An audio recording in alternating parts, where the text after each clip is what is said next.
Bonjour à tous et bienvenue sur Agorsica TV pour Tutti Foot, le retour de Tutti Foot cette semaine avec en invité Alain Moscogne, fondateur du Féminine Esprit Club Bastia, le football féminin. Bonjour Alain. Salut da boy e Biringradio. Patrice, bonjour. Arnaud à la réalisation de l'émission. Et avant de passer aux divers championnats et coupes, on va présenter quand même un peu ce club, ce premier club corse 100% féminin du FECB, Patrice. Le FECB qui va sur son troisième titre de champion de Corse. Voilà, vous l'avez peaufiné, ce club petit à petit. Alors, il devait avoir Gwendoline Gebar, l'entraîneuse de cette équipe du FECB, avec nous. Présentez-nous un peu les grandes lignes de ce club. Bien, ce club, vous l'avez dit, c'est le premier et l'unique club exclusivement féminin corse. C'est un choix délibéré. C'est une volonté de créer une structure permettant d'accueillir les joueuses dès leur plus jeune âge et de les mettre en capacité de se bonifier et d'arriver, je ne veux pas être prétentieux, je ne vais pas parler d'excellence, mais d'arriver à atteindre un haut niveau. Et pour nous, il est impensable que la Corse ne soit pas représentée le plus rapidement possible au niveau national, puisque c'est la dernière ligue, permettez-moi de dire métropole avec des guillemets, qui n'a pas encore son équipe féminine au niveau national. Ça, c'est de notre point de vue inacceptable. Il y a la formation aussi, qui est importante du côté des féminines. Ça, c'est un point d'ordre que vous vous êtes donné de développer tout ça, parce qu'on sait que par le passé, il y a eu de très bonnes joueuses qui sont passées notamment par des clubs comme le Sporting ou le ECB à l'époque, qui ont dû partir sur le continent par manque de moyens, puisqu'à partir d'une certaine catégorie, il n'y avait plus la possibilité d'évoluer. C'est exactement ça.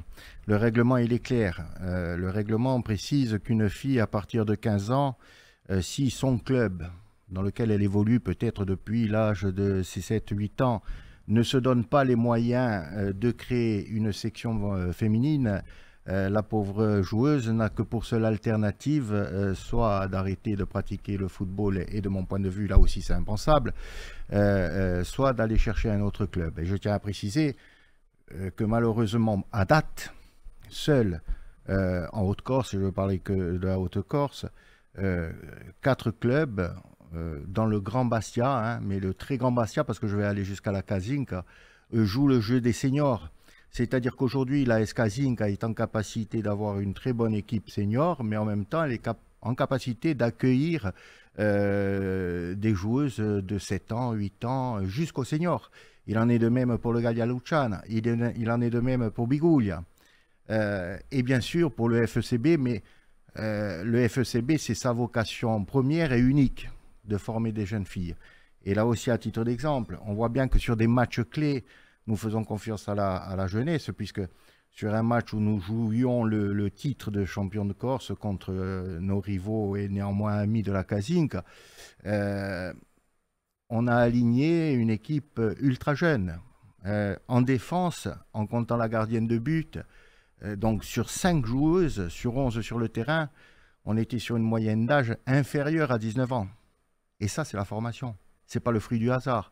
Ce n'est pas des filles qui sont douées au point de pouvoir survoler le match. C'est parce qu'on se donne les moyens, justement, d'en faire des joueuses de foot. Mais je reviens sur l'essentiel.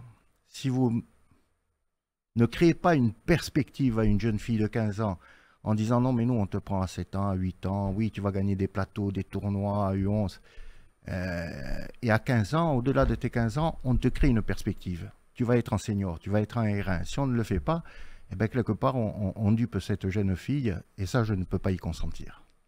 Il y a aussi, dans la formation jeunesse féminine, il y a aussi le fait d'acquérir de l'expérience dans l'équipe première, notamment.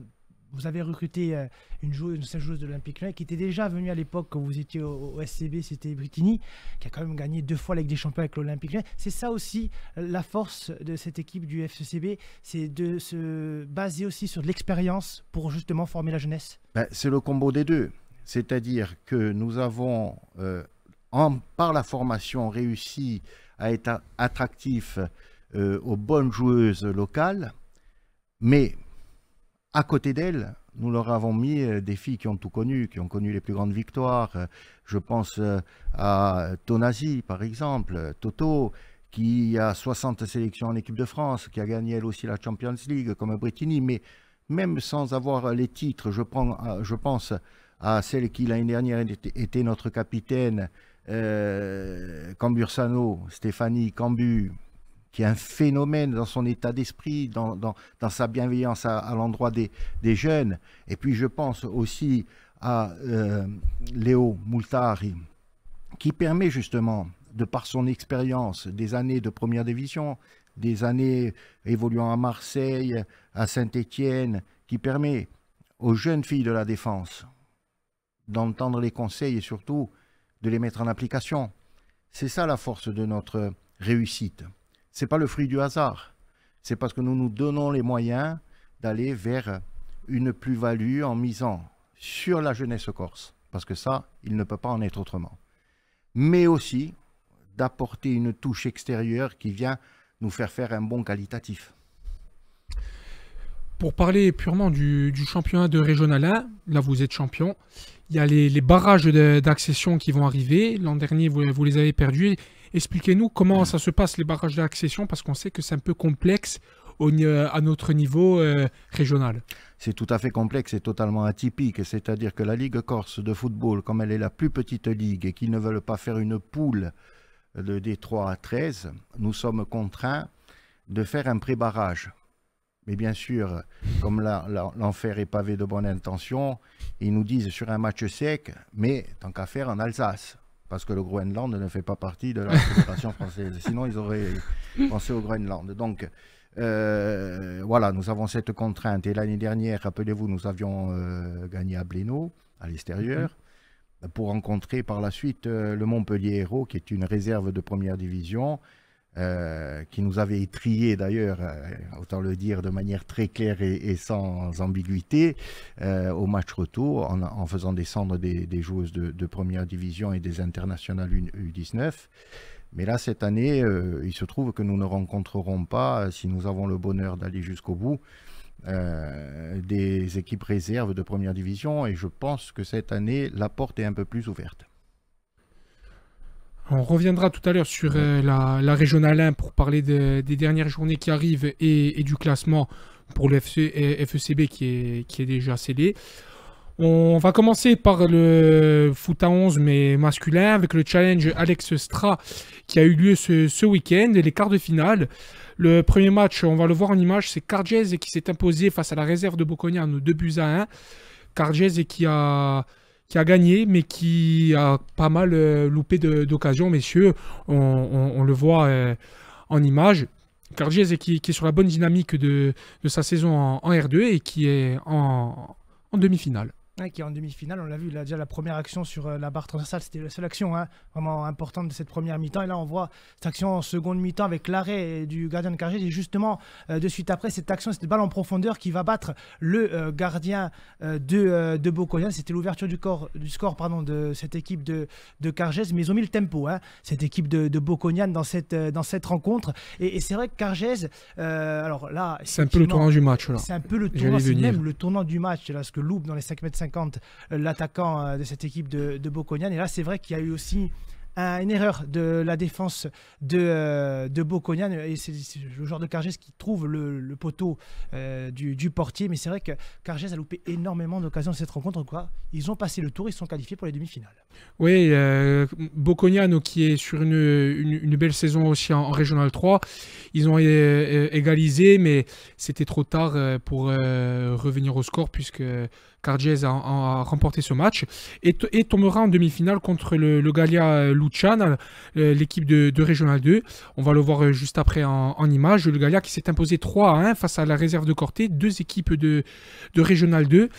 Le Gallia, Patrice, qui a mis des buts exceptionnels. Ouais. Exceptionnels. Là, on va voir l'ouverture du score de cette équipe de Corté. Alors, il y a un gros pressing de la part de l'attaquant sur le défenseur du Gallia qui crochette justement le gardien de Luciani et qui ouvre le score dans cette rencontre. Alors là, on va voir justement les buts de cette équipe du Gallia avec cette ouverture de plus de 45 mètres là, sur l'ailier droit de cette équipe du Gallia et ce centre qui va battre de la tête le gardien Cortenay. Alors là, on va voir un magnifique but, parce que c'est ce coup franc direct. Ouais. Là, pour cette équipe du Gallia, il est magnifique. Ce but, là, c'est le 2 buts à 1. Et là, on va voir le troisième but de cette équipe du Gallia avec une percée. Il est allé tout seul, hein, le joueur du Gallia qui va battre en lucarne. Lucarne droite, le portier Cortenay. Match extraordinaire de la part du Gallia. Il faudra noter aussi, sur ce tour de challenge, l'exploit du GFCBL qui est allé s'imposer en Kazink, 3 buts à 0. Ça vient un peu sauver la saison du GFCBL parce qu'ils sont quasiment condamnés à descendre en Régional 3. Ils s'imposent contre la réserve de la Kazink, qui est aussi un concurrent direct pour le maintien en R2, 3-0 avec la manière en Kazink. C'est beau pour l'équipe de la Marane et qui se donne une fin de saison un peu plus excitante qu'elle est en championnat. Et justement, sur les tirages au sort des demi-finales, ils ont eu la chance parce qu'il y avait quand même deux gros déplacements à éviter. C'était Cargès et Calenzane, parce que Calenzane a gagné à Loupine 2-0. Le GFCBL va recevoir cette équipe de Calenzane et Cargès, lui, aura la chance de recevoir le Gallia pour les demi-finales. En Régional 4, ça y est, c'est terminé pour la Régional 4. La 18e journée et la dernière a eu lieu le week-end dernier, le 27 avril. On va faire un point quand même sur l'avant-dernière journée. Toga s'est incliné 2-0 face à Ponteletch et le Niolo qui a étrié saute à 7-2. Et pour la dernière journée, Ponteletch s'est imposé 4-1 face à Saint-Jean. Et pour toutes les autres rencontres, c'était soit des forfaits généraux, soit des forfaits ponctuels des équipes. Ce qui donne le podium, l'AS Porto Vecchio qui était déjà champion depuis plusieurs semaines, le Niolo qui va monter et Ponteletch à 3e. Ça, on verra ensuite comment ça se profile pour les clubs qui montent et qui ne montent pas avec les descentes de National 3, parce qu'il y a déjà le sud de condamné, on y reviendra. Corté, c'est pas fait, mais voilà pour la Régional 4 qui s'est terminée ce week-end. Allez, Régional 1 et la victoire, on va le voir en image du FJEB sur le terrain du FC Borgo, la réserve. Elle fait du bien, cette victoire dans la course au maintien pour les hommes de Gênes Orlandouch et cette équipe de Borgo, par contre, qui a mené quand même la dragée haute. Et là, il y a une très belle ouverture de la part de cette équipe du FJEB. Là, c'est Aruna qui est allé tout seul battre le portier de Borgo. 1 but à 0. Il a été dans tous les coups, l'attaquant, cette équipe du FJEB, parce que là, on le fait en remise et on le voit repartir en profondeur. C'est une fusée. Et là, bien sûr, il va avoir une faute dans la surface de réparation du défenseur de Borgo qui permet à cette équipe du FJEB d'obtenir un penalty. Ouais, penalty transformé. Et qui est le résultat final 2-0, mais Arona, ce joueur, quand il arrivait à l'étoile, il a apporté ce bol d'air frais à l'équipe, alors qu'avant l'équipe avait du mal à démarrer, et depuis que le joueur est arrivé, l'équipe va beaucoup mieux et c'est quasiment assuré le maintien en Régional 1. C'est important parce que Eugène Orlandouch l'avait répété, ils étaient quand même sur une phase très négative. Il y a eu une série de défaites qui avaient vu le FJUB, on les avait vus à hauteur d'AFA à un moment donné, donc ils étaient vraiment à la lutte pour le maintien. Ça fait du bien en tout cas pour cette équipe qui est 6e au classement. Echika Soaril qui s'est déplacé à l'Asvar a perdu 6 buts à 2 et AFA s'est imposé 2 buts à 1. Fait du bien aussi cette victoire de AFA dans la course au maintien. Pour la prochaine journée, ça sera le 11 mai. Le FJEB va recevoir la Kajink et Chika Soaril va recevoir la réserve de Borgo et le GFCA qui est déjà champion va recevoir AFA. Et il va y avoir une journée en retard ce week-end, c'est entre la Kajink et Bocognano pour remettre toutes les équipes à 20 journées. Elle est toujours en Régional 1 mais féminine. On va en parler un peu du championnat à 6 équipes. Alain. Il reste 2 journées.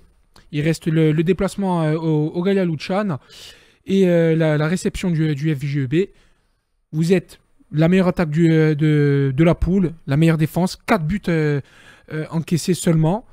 Il faut bien finir cette saison et surtout rester invaincu pour accomplir tout le travail de cette année et préparer au mieux les barrages d'accession en D3. Oui, mais je dirais que d'être invaincu, c'est presque la moindre des choses lorsque l'on a l'effectif que l'on a et surtout lorsque l'on veut respecter ses adversaires. C'est pas parce que nous avons déjà en tête le match de pré-barrage en Alsace que nous allons et nous déplacer et recevoir nos adversaires à la légère. Nous allons être sérieux jusqu'au bout. Il y a quand même quelque chose que je n'ai jamais noté, mais je viens d'y penser. C'est une réalité. En fin de compte, depuis le 12 avril 2022, date de la création du club, en Corse, toute compétition confondue, nous avons gagné tous nos matchs. C'est une belle stat. Très très belle stat. Je viens d'y penser. Même pas un match nul. Et donc, ça serait vraiment fort de café qu'en fin de saison, avant de préparer des barrages, nous puissions prendre cela à la légère. Et je crois qu'on se manquerait de respect à nous-mêmes. Et ça, c'est inenvisageable. Il y a aussi des parcours très particuliers cette saison, notamment en Coupe de France. Vous avez battu Monaco à Herbajol, vous recevez aussi des D1 à Armentières. C'est ça aussi la force de caractère de l'équipe, de se donner une impulsion supplémentaire avec ce parcours en coupe qui permet aussi d'avoir cette régularité en championnat. Moi, je pense que c'est un groupe qui est capable de tout. Et quand je dis de tout, je dis du meilleur. Par exemple, nous avons battu l'AS Monaco cette année en Coupe de France. C'est la première fois qu'un club corse gagne une équipe du continent d'un niveau supérieur. L'AS Monaco, d'abord, c'est l'AS Monaco. Et c'était une équipe de 3e division. Et nous l'avons emportée. Et là, on se dit que tout va bien, que les choses se passent pour le mieux. Et on a fait un déplacement 15 jours après à Cannes, toujours une équipe de 3e division, où nous avons été lamentables, pitoyables. Aucun état d'esprit, aucune dignité. Et vous l'entendez bien au son de ma voix et aux propos que j'emploie, que ça, de mon point de vue, c'est inacceptable. Parce que quand on porte les couleurs du club, lorsqu'on porte les couleurs d'une équipe corse et que l'on joue des équipes du continent, la moindre des choses, c'est d'avoir au spirito nostrale. Ah, je suis d'accord. Et si on n'a pas au spirito nostrale, on fait autre chose. Il y a le paddle, c'est pas mal. Il semblerait que ça marche pas mal en ce moment. Il y a la pétanque, il y a le ping-pong. Mais on fait autre chose. Ou en tout cas, on ne fait pas au FECB.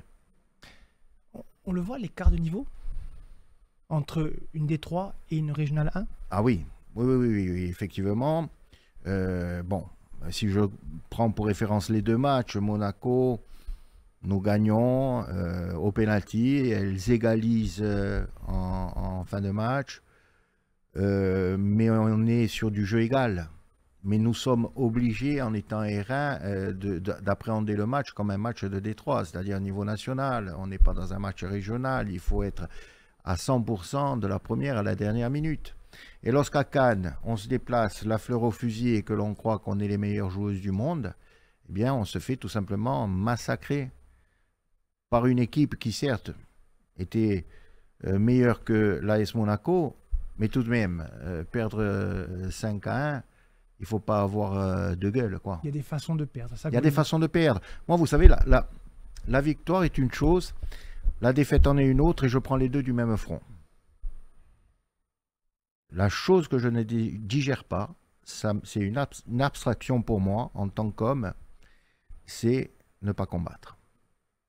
Quand on ne combat pas, quand on se pense supérieur, quand on considère qu'on est déjà arrivé alors qu'on n'est même pas parti, on est tout simplement voué à l'échec, mais au-delà de ça, d'un point de vue moral, pour moi, c'est inacceptable. Il y a 2 saisons de ça, vous avez quand même reçu, si je ne dis pas de bêtises, Dijon, quand même, d'un Arkema. C'est fait partie de la cerise sur le gâteau des équipes qu'on peut recevoir en Coupe de France féminine. Ça aussi, c'est important de se dire on a cette capacité d'aller chercher ces grosses formations-là. On sait qu'il y a un très gros écart. On le voit au niveau budget. On va en parler à la fin pour les budgets, mais il y a un très gros écart. Mais se dire qu'aller titiller un peu le monde professionnel, d'avoir cette possibilité de faire la fête, surtout à Armentières, parce que je sais que vous avez reçu Armentières, ça permet de mettre en avant, comme je dis, c'est la vitrine du football féminin, mais surtout de se dire que vos filles, vos joueuses, elles ont eu la possibilité de jouer face à des professionnels, face à des équipes qui touchent tous les week-ends le football pro, quoi. Oui, et je dirais, on existe également pour cela, pour permettre aux joueuses corses de jouer, de se confronter avec ce qui se fait de mieux sur le continent. Et on a fait à chaque fois reculer le plafond de verre. Avant nous, aucune équipe corse n'avait battu une équipe du continent en compétition. Nous l'avons fait à maintes reprises. Avant nous, aucune équipe corse n'avait battu une équipe du continent à l'extérieur chez elle. Nous l'avons fait à maintes reprises. Avant nous, aucune équipe corse n'avait atteint les 16e de finale de Coupe de France. Nous l'avons fait. Donc, quelque part, chaque année, nous apportons une plus-value au football féminin. Et cette plus-value au football féminin, il faut aujourd'hui qu'elle porte ses fruits. Il faut que l'ensemble des clubs, que tous les animateurs du football puissent nous voir comme des partenaires et s'appuyer sur nous pour encourager justement une dynamique sur le football féminin. Si, pour conclure sur ce sujet-là particulièrement, réunir 900 personnes au stade de Fouriane, 1000, quasiment 1000 au stade de Fouriane pour voir un match féminin, qui l'aurait dit il y a quelques années à peine? Personne. Ça veut dire qu'il y a la place pour pouvoir évoluer sereinement, tranquillement. Maintenant, il faut passer ce cap, maintenant, il faut y arriver. Mais je suis encouragé également par les propos du président Vanucci, propos publics dans la presse, qui a été très clair sur le développement du football féminin. C'est encourageant pour la suite, justement. Très encourageant. Ça veut dire qu'au-delà du FCB, au-delà du président que je suis, je citais tout à l'heure 4 clubs dans la région Grand Bastia en allant jusqu'en Kazinka. Il y a des gens qui travaillent. Et leur travail doit être reconnu. Et ils portent les fruits. Vous savez, moi, quand je rencontre l'AS Kazinka et d'autres également, mais l'AS Kazinka, je parle d'elle parce que quelque part, c'est une équipe, chaque année, elle vient nous titiller, elle finit second, moi, ça me fait plaisir. Je préfère de loin voir des matchs où parfois nous sommes en difficulté que des matchs qui sont... Je préfère ça que lorsqu'on nous fait un forfait, par exemple, à la dernière minute.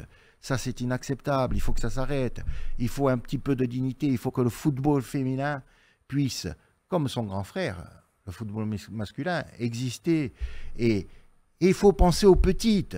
Il faut penser aux centaines de petites joueuses en Corse qui ne rêvent que d'une seule chose, c'est de taper le ballon jusqu'à un niveau senior et même jusqu'à un niveau national.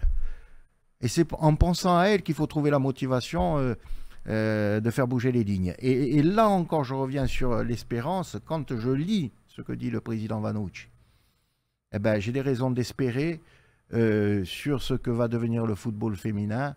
En tout cas, comptez sur nous, moi en tant que président de mon club, pour faire en sorte d'être un collaborateur fidèle aux autres clubs qui voudraient jouer le jeu et collaborateur fidèle également avec la Ligue Corse de football qui a choisi ce chemin pour développer le football féminin. National 3 groupe D maintenant. Borgo qui est champion. Ça y est, Borgo qui a inversé la spirale négative qui maintenant depuis 2 ans descendait consécutivement de National 1 à National 2 et est descendu en National 3 cette saison pour revenir champion. C'est le travail de tout un groupe, le disait Adrien Rossigne et Gary Koulibaly. C'était créer un groupe, créer une cohésion de joueurs de chez nous qui ont le Spiritu Nostral. Ou Spiritu Nostral, je cherchais le terme que tu avais employé, Alain, pour créer ça et que le FC Borgo se pérennise en National 2 et on espère le retour en National 1. On n'oublie pas aussi Jean-Charles Giovacchini qui fait partie de l'aventure dans ce staff technique. C'est vrai que Borgo, c'est mérité. Pour cette équipe de Borgo, on sait que l'intersaison a été difficile. Il y a eu pas mal de départs. Il est resté très peu de joueurs d'expérience, dont Doumbia qui fait partie des joueurs qui sont restés. Jean-Jacques Roux qui est venu apporter sa pierre à l'édifice lors de ce recrutement. Et après, ça s'est basé sur la jeunesse. Et c'est ça qui est important aussi, parce qu'on en parlait de cette jeunesse. Borgo se reconstruit petit à petit, et ça passe déjà, pour cette première année, par une accession, c'est dire quand même le travail accompli. Oui, tu parlais de la jeunesse, il y a eu l'arrivée aussi d'Enzo Pino, cette année pour donner plus d'allant à l'attaque de Borgo. L'arrivée aussi d'Alexandre Jourda, qui a apporté de la sérénité en défense. Au mercato hivernal, l'arrivée de Vinci Guerra, qui vient de la National 3 du Sporting. C'est dire que les intentions qu'ont le staff et les dirigeants de recréer une équipe vraiment qui représente Borgo tel qu'il est. Après, il y a une chose intéressante pour Borgo, qui pour moi n'a pas du tout sa place en National 3, c'est que dans pas longtemps, il y a la Ligue 3 qui va se créer. Le président de la FF en a parlé. C'est important aussi de se dire que l'objectif pourrait être de revenir à ce niveau-là. C'est intéressant déjà pour le côté visuel, pour le côté sportif, toujours plus intéressant, et Borgo doit retrouver sa place. Et sa place, bien évidemment, là, sur le court terme, va être peut-être la National 2, mais c'est vrai qu'il faudra penser à monter au niveau supérieur. Alors, je ne dis pas que moi, je pense que les dirigeants le pensent aussi, mais Borgo a totalement sa place en 3e division française, mais il faudra, avec ça, travailler, construire encore une équipe beaucoup plus compétitive, parce qu'on l'a vu et on va revenir, hein, la National 2, elle est très très compliquée, on le voit avec Fouriagne et Balagne, là cette saison et même la saison passée.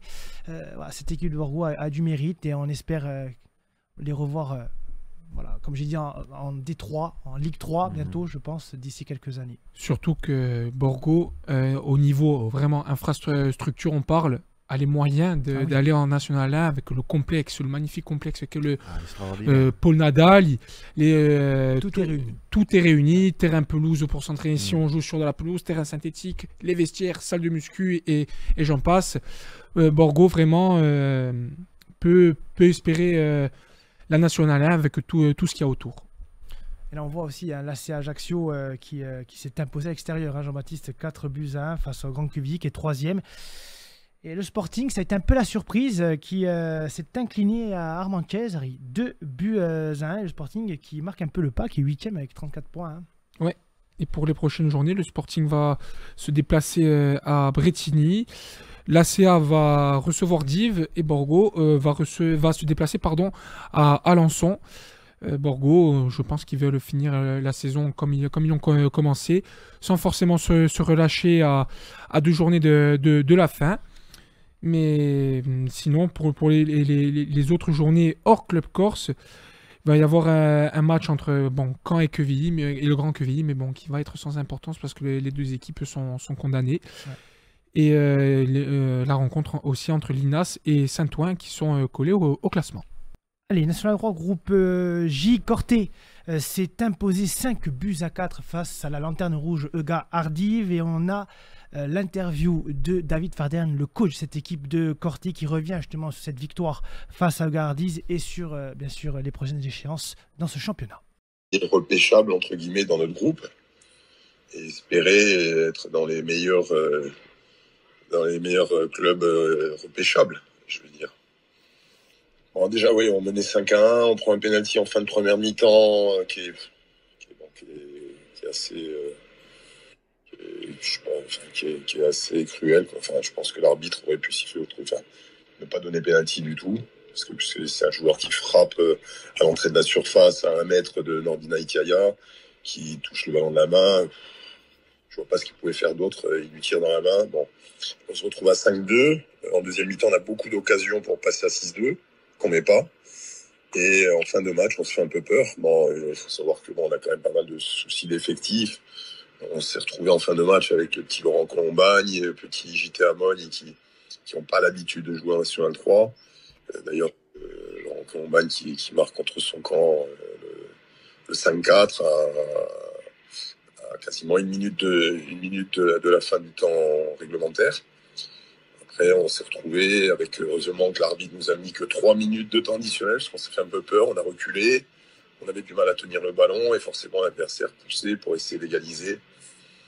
Mais honnêtement, enfin, je pense que le scénario du match, le contenu qu'on avait dans ce match-là, il aurait plus dû finir à 6-2 qu'à 5-4. Mais bon, voilà, il faut prendre aussi en compte qu'on a de jeunes joueurs qui ont peu d'expérience de la National 3, qui sont rentrés, qui ont essayé de nous apporter quelque chose, mais c'était pas facile pour eux, quoi. Bon, il faut déjà aller gagner à Agde. Bon, à l'heure actuelle, on n'a pas gagné à l'extérieur cette saison, donc ça va pas être simple. On espère gagner à Agde et s'offrir une finale contre Aigues-Mortes qui a 3 points de nous. Et comme on a fait 2-2 à l'aller contre Aigues-Mortes chez eux, le fait de... Si on a la chance de battre Agde, si on les battait chez nous, forcément, on sera devant Aigues-Mortes. Et si on prend ces 2 victoires-là, on sera devant Ardive et on sera devant Sud, donc Sud FC. Donc ça nous permettra d'espérer après pouvoir être repêché. Si on finit 11e, ils prennent les 10 groupes. Et chaque 11e, ils vont prendre les points de chaque 11e contre le 10e, 9e, 8e, 7e et 6e, je crois, contre 5 équipes. Ce qui fait qu'aujourd'hui, c'est quasiment impossible à calculer. On saura juste à la fin si on n'est pas trop mal, parce qu'il y a 10 groupes. Si on veut pouvoir être repêché, à mon avis, il faudra être dans les 3 ou 4 meilleurs 11e. Donc forcément, ça va dépendre de beaucoup de choses. Je vais juste prendre un exemple. On a Villefranche, par exemple, qui est dans notre groupe contre lesquels on a pris 4 points. Et dans le même temps, Montpellier, par exemple, contre qui on n'a pris qu'un seul point. Donc ça serait bien pour nous, Villefranche, soit dans ces places-là. En fait, ça va dépendre des résultats des dernières journées. L'OM aussi, on a pris 4 points. Canet, on a pris 0 points. Donc il y a des équipes en fait qui, si elles terminent 10e, 9e, 8e, 7e, ça va pas nous arranger du tout. Et d'autres qui pourraient nous arranger et nous permettre d'avoir un matelas de points supplémentaires et peut-être espérer pouvoir être dans les meilleurs repêchables, je dirais. Mais c'est assez complexe à calculer. Aujourd'hui, c'est impossible.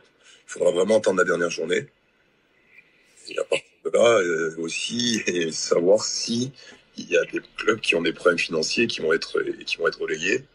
Parce que si c'est le cas, ils vont repêcher une ou plusieurs équipes 11e du championnat national 3. Voilà, c'était la réaction de David Fayard, l'entraîneur de cette équipe de Corté. Il a dit, difficile de calculer, il faut au moins essayer d'arriver 11e dans ce championnat. Et Corté qui va avoir un déplacement très, très difficile puisque c'est chez le 3e à Agde. Là, le samedi 10 mai. Et pour le Sud est condamné. Ils sont relégués. Le Sud FC avec 13e avec 20 points. Ils ont été défaits à Villefranche là ce week-end. Ils vont recevoir Canet-Rocheville.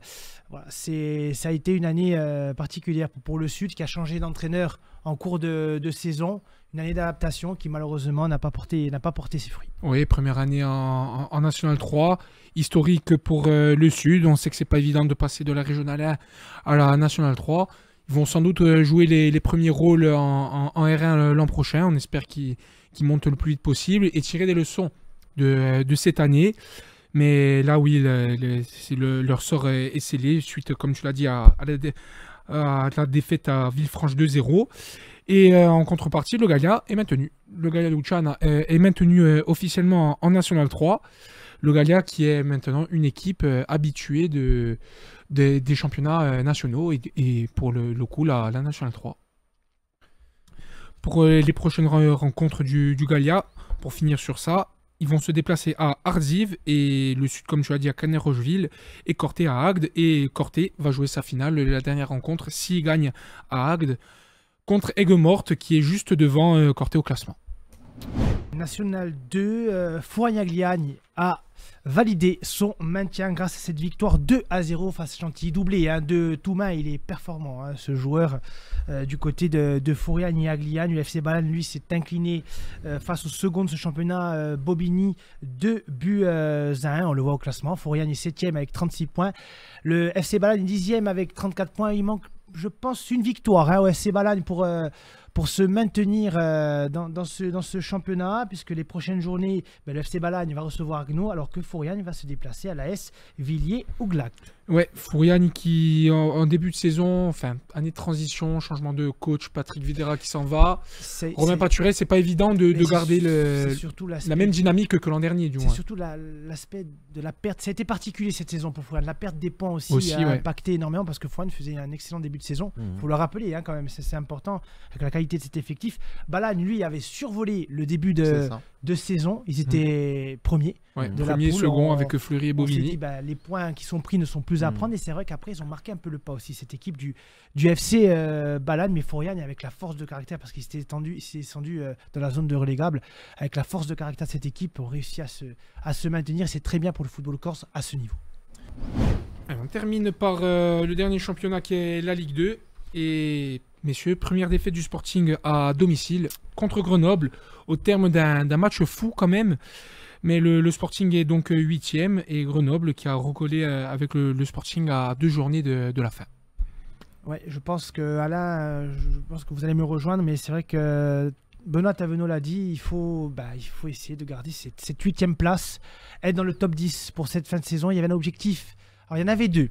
Il y avait un objectif d'aller peut-être titiller cette 5e place, parce qu'on va se dépasser à Guingamp d'ici après-demain, mais c'est surtout l'invincibilité à domicile. Malheureusement, en une soirée, on a perdu l'invincibilité et cette possibilité de jouer les playoffs. Comment on l'a vu cette soirée de football face à cette équipe où Grenoble a mis le Sporting en difficulté, mais Bastia a eu la force de caractère de revenir, et c'est vrai que ça a été les 5 minutes qui ont été difficiles pour le Sporting. Ben, on l'a pas vu, tout simplement.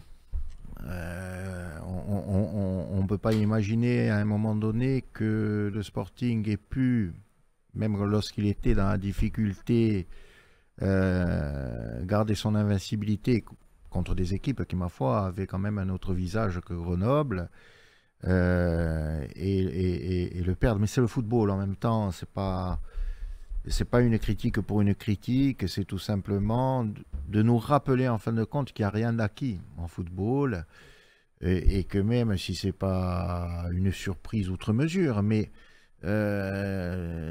Grenoble gagnait au Sporting qui pouvait maintenir son invincibilité à Foriani, il fallait quand même la deviner celle-là. Et je crois que personne ne l'envisageait objectivement. Mais bon, en même temps, est-ce que le Sporting a échoué sa saison? Moi, je suis... c'est un petit peu... Vous savez, c'est un petit peu l'histoire du verre à moitié plein, à moitié vide. J'ai envie de regarder le côté à moitié plein. Voilà, et que, bon, c'est quand même pas mal de finir à la place où ils vont finir, dans des conditions qui n'étaient pas gagnées d'avance. Bon, voilà, le Sporting continue à être un club de référence de cette Ligue 2, un club craint, et pour le plus grand bonheur de tous, je pense. C'est vrai qu'il n'y a rien à ajouter en fait dans cette saison, parce que Bastia, c'est vrai qu'il y a quand même d'innombrables matchs nuls, 14. On a battu le record cette saison, 14 et on peut encore la croître. On peut encore la croître contre Guingamp et peut-être face à Caen samedi prochain, mais c'est vrai que Bastia, il n'y a pas beaucoup à ajouter en fait, parce que Bastia a su travailler. Benoît Tavenot avait un groupe jeune, on le rappelle. Bien sûr, il y avait des cadres, que ce soit Christophe Vincent. On peut mettre Doméguy aussi en tant que cadre, bien évidemment. Johnny Placide. Blessé trop tôt. Voilà, blessé trop tôt, malheureusement, lors de la préparation. Johnny Placide, comme tu l'as dit, Jean-Baptiste. Voilà, il y a eu des départs qui n'étaient pas prévus. Florent Bianchini, à la pointe de l'attaque bastiaise. Donc c'est vrai qu'après tout ça, il a fallu construire, il a fallu modeler une équipe compétitive pour la saison. Et c'est vrai que quand on voit certaines performances face à des équipes, alors je ne prends pas exemple du 4-0 à Lorient, parce que c'est anecdotique, mais voir des matchs face à Metz en la première journée de championnat, ou alors ici à domicile face à des équipes comme le Paris FC, ou même, on prend l'exemple il n'y a pas si longtemps que ça, à l'extérieur face au Paris FC, voir la prestation qu'a montré le Sporting, qui n'a pas été payé malheureusement parce qu'on a perdu à 0, on se dit qu'il y a un potentiel fort, il y a un potentiel important, et si on arrive pour la saison prochaine à garder 80% de cet effectif, et juste en mettant un peu une plus-value dans certains secteurs, notamment offensifs, on se dit que Bastia, d'ici les 2-3 ans, peut faire quelque chose de très intéressant. Je pense, si je me permets de rebondir là-dessus, je pense que le bon sens,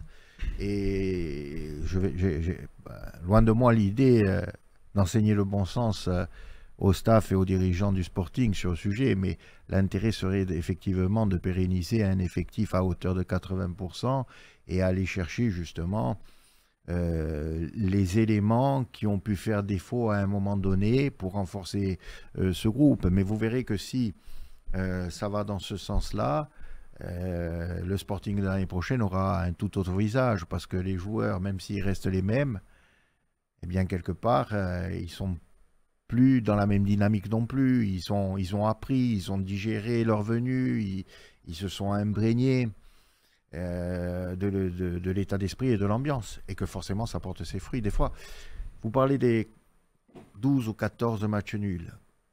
14. 14 matchs nuls. Sur les 14, il y en a bien la moitié qui aurait pu être évité avec pas seulement un petit peu de grinta, avec tout simplement le geste que parfois on a du mal à expliquer, mais qui relève plus de l'état d'esprit à l'instant T qu'autre chose. Et vous verrez que l'année prochaine, sur ces 14 matchs, la moitié se transformeront en victoire. Il faudra, selon moi, attendre le Sporting très haut l'année prochaine, si effectivement ils maintiennent 80% de leur effectif. Et puis Benoît Thavenot le disait en conférence de presse. Certes, le Sporting est capable du meilleur, mais pour le moment, c'est pas assez récurrent. Il n'y a pas assez de récurrence et il a dit les bonnes équipes, ce sont les équipes qui sont régulières, qui enchaînent les résultats, qui savent ne pas gagner le match, mais ne pas les perdre aussi. Donc, c'est ce qui fait la force des équipes de haut tableau. Attention, le Sporting est quand même dans la première partie du tableau, mais les équipes vraiment qui jouent le top 4, top 3 et top 2 de la Ligue 2. Et quand le Sporting aura passé ce cap-là, on pourra parler vraiment d'équipes qui peuvent aller chercher la montée tous les ans. Mais il y a une stat aussi importante, c'est que Bastia est sous la barre moins des 10 matchs de défaite, c'est-à-dire qu'ils ont 8 défaites cette saison. Quand on voit devant Annecy, Laval, Guingamp, Dunkerque qui enchaînent 12, 13, 11 et même 10 défaites. Il n'y a que le top 3 qui a moins de 10 défaites. Il n'y a que le top 3 qui a moins de 10 défaites. Donc, c'est-à-dire que le Sporting, et c'est là où je vais rejoindre Alain, je vais vous rejoindre Alain, c'est que il y a aussi cette particularité où il y a des matchs, surtout à domicile, où on a fait match nul. Je prends l'exemple d'un Rodez, où on aurait pu avoir un tout autre scénario. Un match contre Pau aussi. C'est là où on se dit que c'est des Premier match face à Metz. Premier match face à Metz, exactement, sur ce coup franc à la dernière minute. C'est là où on se dit qu'il y a certains détails, comme vous l'avez dit, à corriger. Et c'est là l'importance aussi de se maintenir le plus tôt dans le championnat. C'est-à-dire que depuis début avril, Bastia est maintenu. Donc, c'est-à-dire que depuis début avril, le staff technique peut travailler sereinement pour la saison à venir. Et c'est ça qui est important. Et on sait très bien que la saison va toucher à sa fin d'ici la semaine prochaine. Et on va commencer à voir... Voilà, du changement, en tout cas des annonces qui vont peut-être être faites. Ça, on verra plus tard et on sera attentif en tout cas. Pour terminer sur la Ligue 2, on parle aussi un peu de l'AC Ajaccio qui s'est incliné à Annecy, mais l'ACA qui est maintenu sportivement en Ligue 2, qui va recevoir le leader qui est Lorient pour la 33e journée. On verra ce qui va se dire en fin de saison pour l'ACA. On espère qu'il soit maintenu administrativement en Ligue 2, mais bon, ça, c'est la suite au prochain épisode. Maintenant, pour conclure pour cette émission de Tutti Foot cette semaine, Alain, on reparle du FECB. Niveau infrastructure, comment vit le FECB aujourd'hui? Bien, à peu près comme les autres clubs qui sont sur le périmètre sud de Bastia, c'est-à-dire qu'on est plusieurs à se partager les structures de Volpage ou Herbajol qui sont collés l'une à l'autre, mais également un petit peu le Bastio. Donc, il y a 4-5 clubs qui évoluent dans ce périmètre-là, avec des clubs qui parfois viennent de l'extérieur et qui bénéficient aussi des structures. Alors, ce sont des structures publiques. Heureusement qu'ils peuvent en bénéficier aussi s'ils sont en difficulté. Moi, vous le savez, si vous ne le savez pas, je vous le dis, je suis très public. Donc, c'est très bien. Mais il faut dire également les choses, c'est qu'il manque des structures, pas que pour nous d'ailleurs. Je crois qu'on mérite d'avoir la qualité et les infrastructures adéquates en fonction de nos ambitions. Avec une particularité, si vous me permettez, football féminin, c'est atypique en termes de vestiaire, en termes, on ne peut pas traiter de la même manière. Vous voyez ce que je veux vous dire, bien évidemment, on ne peut pas se permettre de mélanger des jeunes filles, des garçons, c'est inacceptable et personne ne l'accepterait d'ailleurs, y compris les coachs d'équipe masculine. Donc, il y a ce problème-là qu'il faudra régler avec une petite place. Alors, nous, on n'est pas gourmands, on est de l'esprit du partage, voyez-vous. Donc, on est prêt à partager. Mais là, force est de constater qu'il ne faudrait pas partager l'os parce que ça serait un brodo. Hein. Ça serait tout simplement quelque chose qui n'aurait pas vraiment un goût extraordinaire. Et il faut que l'on puisse créer quelque chose de supplémentaire qui puisse nous servir à nous pour les conditions que j'évoquais, mais également aux autres. Côté budget, Alain, on sait la difficulté des équipes corse, les équipes féminines aussi, de constituer un budget pour la saison. On sait que c'est aussi un budget pour les déplacements. On revient notamment à ce que dit Jean-Baptiste, il va y avoir des déplacements qui vont se faire en barrage, pas la porte à côté non plus. Comment se constitue un budget dans la saison et comment anticiper justement quand on arrive à l'aube des barrages? Bien, nous sommes une petite structure, je le dis, je le rappelle, 60 licenciés, parce qu'on ne peut pas aller... C'est pas extensible à souhait. Hein. Quand vous faites que du féminin, vous savez très bien que, quelque part, par nature, au regard de notre démographie et du nombre de licenciés féminines, quelque part, vous vous cloisonnez à quelque chose d'assez petit. Mais c'est un choix philosophique, on l'assume, donc... Que faisons-nous? On va chercher de la ressource ailleurs, chez des partenaires, chez des gens qui nous accompagnent, avec les institutions lorsqu'elles le font, ou en tout cas lorsqu'elles le font à la hauteur des enjeux. Bon, je ne vous cache pas que c'est très dur pour nous, avec l'investissement, y compris en pécuniaire. Du président que je suis, mais pas que, hein, d'autres également. Et c'est quelque chose qui varie en fonction des ambitions que l'on se fixe. Par exemple, nous en R1, vous parlez des transports. Mais quand vous êtes en R1 et que vous allez jouer à Propriano, pour déplacer toute une équipe, ça a un coût. Ça a un coût sur le déplacement lui-même, sur la nourriture. Faut-il dormir là-bas ou pas? Nous prenons le parti de dormir là-bas pour ne pas faire 6 heures, 7 heures, 8 heures de route dans la journée, parce qu'il y a aussi des questions de sécurité. Donc tout ça, ça a un coût. Mais globalement, moi je peux vous le dire, nous sommes sur un budget R1 à 80 000 euros, grosso modo. Maintenant, si nous accédons... en Détroit, comme je l'espère, il faudra que ce budget soit multiplié à minima par 2. La Ligue, il y a des subventions qui sont données en début de saison. À hauteur de combien la Ligue peut, enfin la FFF plutôt, peut couvrir en cas de montée le budget pour justement l'année nationale de Alors, il y a un principe directement, il n'y a pas de budget alloué en direct, mais il y a une aide sur le transport qui est un forfait qui concerne également nos U19 NAS quand ils se déplacent ou nos équipes de National 2, 3 et ainsi de suite. C'est grosso modo, là aussi on peut le dire, 5 000 euros par déplacement. Mais à nous d'être... bon père de famille, avoir la gestion du bon père de famille et de faire en sorte que ces 5 000 euros puissent comprendre l'ensemble du déplacement. D'accord. Messieurs, merci. On a fait bien le tour sur le FECB, sur les résultats qu'il y a eu ce week-end. Alain, merci d'avoir répondu merci à vous, positivement à notre invitation. Patrice, merci. On se retrouve très prochainement sur Agorsica TV pour une nouvelle émission de Tutti Foot. La saison qui touche bientôt à sa fin. Il ne reste plus beaucoup d'émissions, mais on vous prévoit quand même de belles émissions pour les dernières.